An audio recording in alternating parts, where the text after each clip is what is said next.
England in the late 1840s wore its splendor like a polished mask, gleaming under gaslight, yet concealing the nervous breath of a society obsessed with appearances.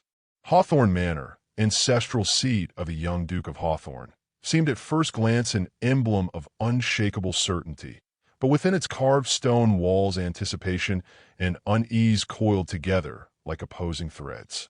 Preparations for an engagement announcement were underway, though few servants could say with confidence whether their master truly wished to celebrate. Alastair Hawthorne, merely 24 and already burdened with political obligations inherited from generations of dutiful predecessors, carried himself with the poise expected of a duke, yet his eyes betrayed a man uncertain of his own heart. He had agreed to the match with Eleanor Whitcomb because it appeared sensible, respectable, and beneficial to both families, though sensibility alone never warmed a soul. Still, the household buzzed as if nothing could interrupt the expected progression toward matrimony. Eleanor herself arrived that morning with a hopeful composure, her gloved hands folded neatly in her lap as the carriage rolled up the long avenue of oaks. She believed she was stepping into a future already shaped in mutual promise, for them both together. Yet even before Eleanor crossed the threshold, the atmosphere within the manor felt taut, as though the walls themselves anticipated a confrontation no one dared name. Servants exchanged wary glances while smoothing table linens or adjusting silver trays, their movements betraying an awareness of murmurs that had drifted down from the upper floors. Alastair waited for Eleanor in the small reception room adjoining his study, a place chosen for privacy rather than courtesy. When she entered, offering a gentle smile that sought reassurance rather than admiration, he responded with a stiffness that instantly chilled the air. He spoke without sitting, as if seated comfort might imply warmth he was unwilling to offer. He told her the match could not proceed, his voice clipped and meticulously controlled, each syllable shaped to sound rational rather than callous. Yet the words struck her with the force of a blow, for he delivered them without hesitation, without room for question, without any tenderness that might lessen their cruelty. She attempted to understand, her breath catching as she asked whether she had somehow offended him or failed a requirement she had never been told existed. Alastair's reply was the final fracture, delivered in a tone so cold it seemed borrowed from stone. Eleanor felt the room tilt, though she remained upright through sheer discipline, the same discipline that had guided her through years of careful behavior meant to satisfy expectations she had only half understood. He informed her that she lacked the refinement required of a duchess, that her manner was too lively, her upbringing too provincial, her presence too unpredictable for the demands of a station. Her composure flickered, and for a moment her eyes glistened, though she willed them to remain dry, unwilling to provide him any evidence of weakness. She asked only whether he truly believed she could never rise to the role expected of her, and his silence answered with more brutality than speech. He dismissed her with a gesture toward the door, instructing her to gather her things and depart before noon, a command that felt less like rejection and more like banishment.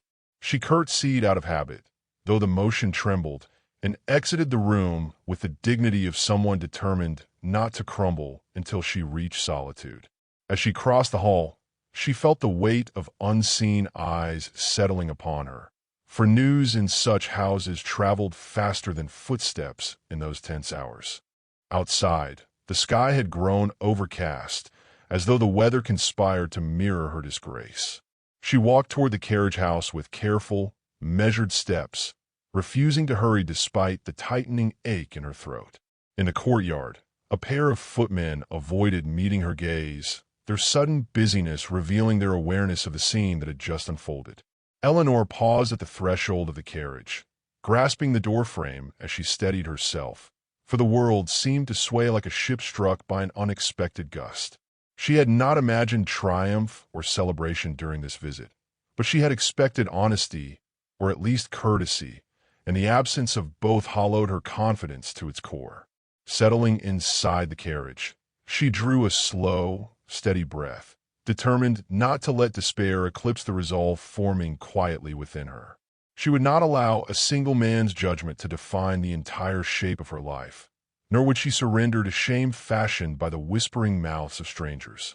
As the carriage lurched forward, Eleanor looked back only once at the towering silhouette of Hawthorne Manor, its windows gleaming through the settling mist.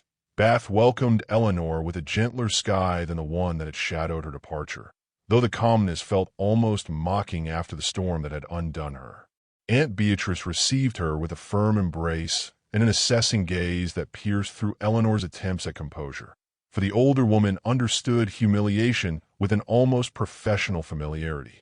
She asked no intrusive questions, merely guided Eleanor inside her orderly townhouse overlooking the crescent, speaking with a quiet assurance that steadied trembling nerves more effectively than sympathy ever could. Over the next days, Beatrice observed her niece with patient vigilance, noting the way Eleanor's spirit wavered between wounded pride and the ember-like desire to reclaim her dignity.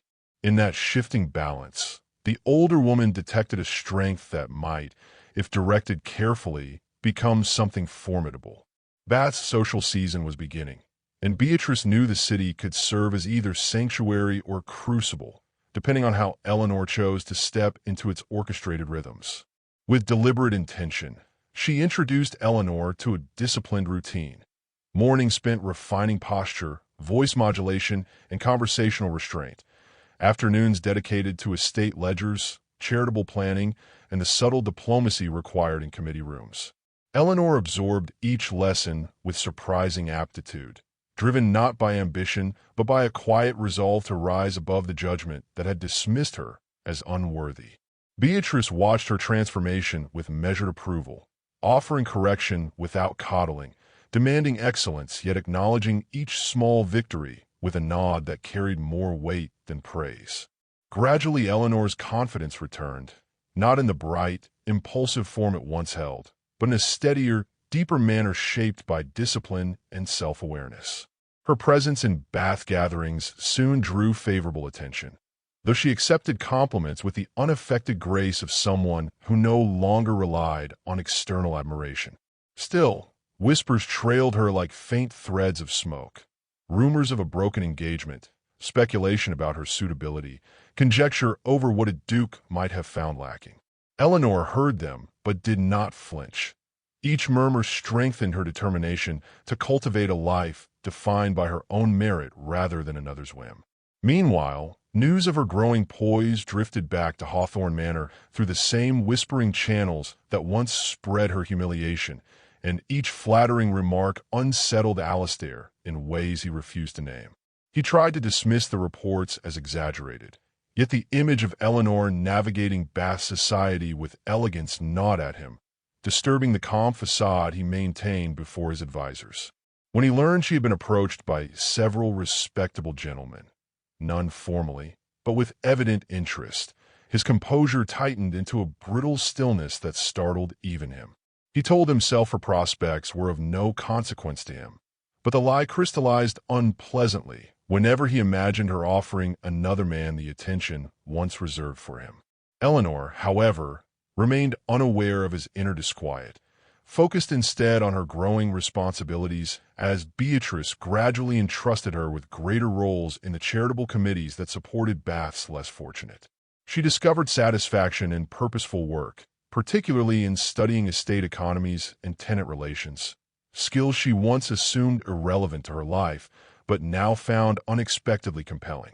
In quiet moments, she wondered whether, had she possessed such knowledge earlier, Alistair might have viewed her differently, yet she refused to let regret overshadow the present momentum. One evening, during a modest gathering at Beatrice's home, a bouquet of white heather arrived for Eleanor, and signed and artfully arranged, prompting immediate speculation among the guests. Beatrice raised an eyebrow, while several attendees exchanged knowing smirks, interpreting the gift as a declaration of burgeoning courtship, though Eleanor's confusion revealed she had not anticipated such attentions. The bouquet unsettled her, not because she disliked it, but because it reminded her how swiftly perception could shift, how easily society assigned narratives without permission. Still, She thanked the footman and placed the flowers in a vase, privately resolving not to let romantic conjecture distract her from the stability she had begun to build. Yet the incident traveled back to Alastair with astonishing speed, carried by a visiting cousin who relayed the story with casual amusement, unaware of its effect on the Duke. That night, Alastair lingered in his study long after the candles had burned low, confronting an unwelcome agitation he could not entirely rationalize, though he attempted to bury it beneath administrative burdens. Unaware of his turmoil and determined to sever lingering ties, Eleanor removed the last remnant of him, a handkerchief with his initials, and placed it in the hearth.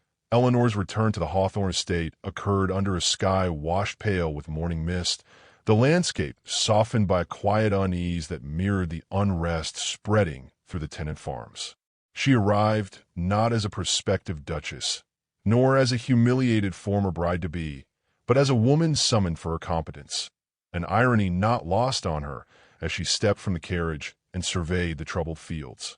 The steward met her with a weary gratitude, explaining the worsening blight and the shortages that threatened families who had depended on Hawthorne's stability for generations.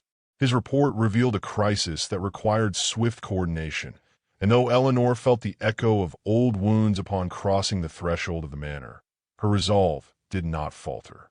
She requested account books, crop records, and maps of tenant holdings, surprising the steward with her brisk decisiveness.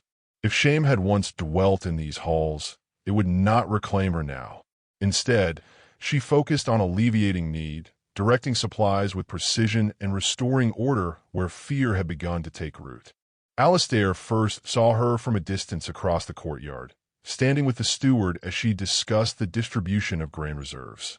Her posture radiated calm authority, the kind born not of arrogance, but of empathy sharpened into discipline. He paused, momentarily unmoored, as he observed the confident motion of her hands and the steadiness in her expression. This was not the woman he had dismissed, or rather, this was the woman he had failed to see beneath the surface of his own misguided assumptions. An uncomfortable heat stirred beneath his composed exterior, a mixture of admiration, regret, and the quieter, more troubling sensation of wanting to approach, yet fearing he no longer possessed the right.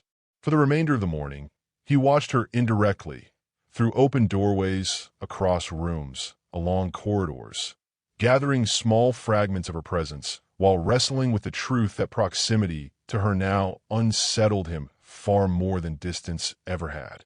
Eleanor encountered him only in passing during those early hours, each meeting a brief exchange of formal greetings delivered with impeccable politeness. She addressed him with the precise honorific required, offering neither warmth nor bitterness, leaving him uncertain whether her restraint wounded him more than her potential anger would have. Yet he did not pursue her, choosing instead to observe her impact on the estate. She met with tenant families whose anxieties had grown sharp from uncertainty, listening with a patience that revealed her instinctive understanding of human fragility. She organized volunteer rotations, recalculated ration schedules, and refused to allow dignity to be sacrificed even in hardship. Under her direction, the estate's fear began to loosen its grip, replaced by the fragile reassurance that someone capable now guided their recovery. Alastair recognized her influence in every softened expression and every orderly task completed without quarrel. By late afternoon, he could no longer postpone speaking with her. He found her in the library, standing before an open ledger, the sunlight diffused through tall windows, casting a gentle glow upon her features. The quiet of the room softened the tension that had lingered between them, though Eleanor kept her gaze fixed on the page until he addressed her by name. She lifted her eyes at last, composed and unreadable, as though she had prepared herself for this inevitability, yet refused to grant it more emotional weight than necessary. He attempted at first to comment on the crisis, praising her efficiency, but she regarded him with a restrained patience that forced him to abandon diplomatic formalities. With a deliberate breath, he acknowledged his earlier cruelty, admitting that fear of political pressure, of misjudgment, of failing the expectations he had inherited, had driven him to choose the path of cold dismissal rather than honest vulnerability. The words emerged with difficulty, yet each carried sincerity, stripped of the defensive detachment that once defined him. Eleanor listened without interruption, though her expression remained somber, not softened by apology alone. When he finished, she closed the ledger with slow precision and spoke in a voice steadied by the discipline she had cultivated in Bath. She did not deny that his words had wounded her, nor did she mask the humiliation she bore in silence. Yet she explained that the greatest pain had not arisen from rejection itself, but from the implication that she lacked the capacity to grow, to learn, or to become someone worthy of respect. Her confession struck him with the force of an unexpected blow, not because she spoke harshly, but because she spoke truly, exposing the narrowness of his former vision. He found himself searching for an answer that might undo the harm he had caused, but she lifted a hand gently, signaling that the apology, though accepted, could not instantly restore what pride had shattered. Their conversation might have ended there, suspended in unresolved tension, had the distant murmur of voices not drifted into the corridor. Eleanor glanced toward the doorway. Sensing what Alistair already knew, word of her presence at the estate had begun circulating beyond tenant lines and toward the wider social sphere, where innuendo blossomed faster than truth. The implications pressed upon them both, her reputation once again at risk, his honor subject to speculation, their shared past poised to be twisted into something compromising. Alistair straightened, understanding that silence would allow gossip to flourish, yet intervention might expose feelings he was only beginning to confront. Before he could speak, Eleanor closed the ledger and returned it to the shelf, determined not to appear unsettled. But the faint tremor in her breath betrayed the pressure surrounding her.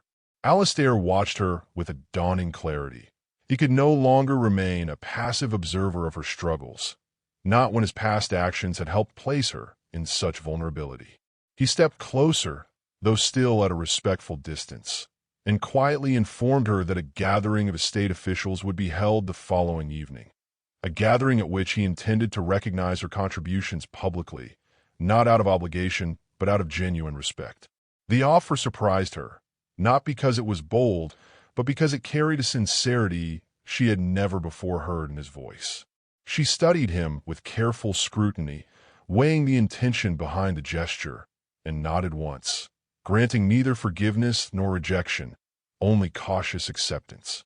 As she left the library, the lingering warmth of her presence remained like a faint imprint in the air. Alistair watched her disappear into the corridor, acutely aware that the path before them had shifted, offering no certainty except the undeniable truth that his admiration for her had returned, no longer misplaced, but earned through the quiet strength she carried with unwavering grace. The evening of the gathering arrived with a hush of anticipation that settled over Hawthorne Manor like a fine veil. Lanterns glowed along the corridors, and the great hall shimmered with the restrained splendor befitting an estate in crisis. No lavish excess, only dignified elegance. Eleanor entered with the poise of a woman who knew her purpose and feared no gaze, though her heart beat with a quiet intensity beneath her gown. She had dressed simply, choosing muted silk that would neither court attention nor shrink from it, for she knew that eyes would follow her regardless. A murmur swept through the assembled landowners, officials, and tenants' representatives the moment she appeared, whispers rising like wind through tall grass. Some remembered her as the young woman once nearly promised to the Duke. Others knew only the rumors surrounding her departure. Yet all saw the composure with which she crossed the room, and their curiosity shifted into a cautious respect. Alistair observed her arrival from the far end of the hall, his expression disciplined, though his pulse quickened in a rare betrayal of calm. He approached her with a slight bow, offering greetings that held neither formality nor presumption, but a sincerity she recognized immediately. She inclined her head, acknowledging both his courtesy and the unspoken tension that continued to bind them. When the gathering commenced, Alistair addressed the room with the authority expected of his position. He spoke first of the agricultural blight and the efforts underway to stabilize the estate, detailing the measures taken to prevent further hardship. His voice carried weight, but it was the moment he turned toward Eleanor that stilled the hall entirely. With deliberate clarity, he credited her for the renewed order, praising her insight, diplomacy, and tireless compassion. The words were not delivered as polite embellishment, but as truth, and the room felt it. Eleanor stood motionless, her breath caught between disbelief and a slowly warming sense of vindication. She waited for him to conclude, expecting him to step away, but instead he met her gaze directly, steady, earnest, unguarded. In that silent exchange, she sensed his intention extended beyond public acknowledgement, though she could not yet discern the shape of what he meant to confess. After the speeches faded and formalities dissolved into clusters of conversation, Alastair invited Eleanor for a moment of air in the manor's winter garden. Lanterns cast soft halos along the gravel path, illuminating sleeping rose bushes and frost-touched hedges. The air held the crisp bite of approaching winter, yet the atmosphere between them warmed with an intensity that pressed gently against the night's chill. Eleanor walked beside him without speaking, unsure whether the quiet steadied her or unsettled her more deeply. Alastair halted near the garden arch, exhaling as though releasing a weight he had carried for months. She turned to face him, prepared for a discussion about the estate, but his expression disarmed her, a mixture of resolve and vulnerability she had never seen in him before. He began not with justification, but with gratitude, acknowledging how her actions had revealed his own deficiencies in judgment and humility. She attempted to dismiss the compliment, but he raised a hand, entreating her to hear him fully. He confessed that he had admired her from the beginning, though his admiration had been clouded by fear of failing expectations placed upon him since childhood. The dismissal he once delivered so coldly had not been founded in truth, he admitted, but in cowardice, for he had not allowed himself to value her spirit beyond the narrow confines imposed by tradition. His voice wavered slightly as he confessed this, a trembling born not from uncertainty, but from the enormity of confronting his own past cruelty. Eleanor listened with a stillness that belied the storm within her. His honesty touched a place long guarded, yet she knew sincerity alone could not erase memory. She asked quietly how she might trust that his change stemmed from genuine conviction and not from the crisis that had forced their renewed proximity. His answer came without hesitation. He no longer sought a duchess sculpted to fit the world's expectations, but a companion of strength equal to his own failings. A woman he now realized he should have valued from the first moment he met her. The vulnerability in his words softened something within her, though caution held its ground. She stepped closer, studying the sincerity etched in his face, and admitted that her heart had not forgotten him despite the pain he caused. Yet she would not accept a place beside him unless he regarded her as an equal. Alastair nodded with solemn understanding, voicing a promise not of grand vows, but of steady devotion. The garden's stillness enclosed them as though granting permission for truth to settle between them. In that quiet space, Eleanor allowed herself to accept what she had resisted. This man, flawed yet striving, sought her not as ornament or obligation, but as partner. They returned to the manor together, hands brushing once before their fingers intertwined in an unspoken agreement. Before the night ended, Alastair ensured the household understood the nature of their reconciliation, not through spectacle, but through gentle certainty, restoring Eleanor's reputation with the same firm grace she had shown in restoring his estate. In the weeks that followed, their engagement unfolded with a quiet dignity that pleased both families and silenced lingering whispers. Their wedding, held in early spring, was modest yet radiant, echoing the truth that grandness lay not in gold or ceremony, but in the steadiness of two hearts choosing each other with clarity. And though marriage marked the beginning of their public unity, it was the hard-earned respect between them, the mutual recognition of strengths forged through hardship, that gave their bond its enduring depth.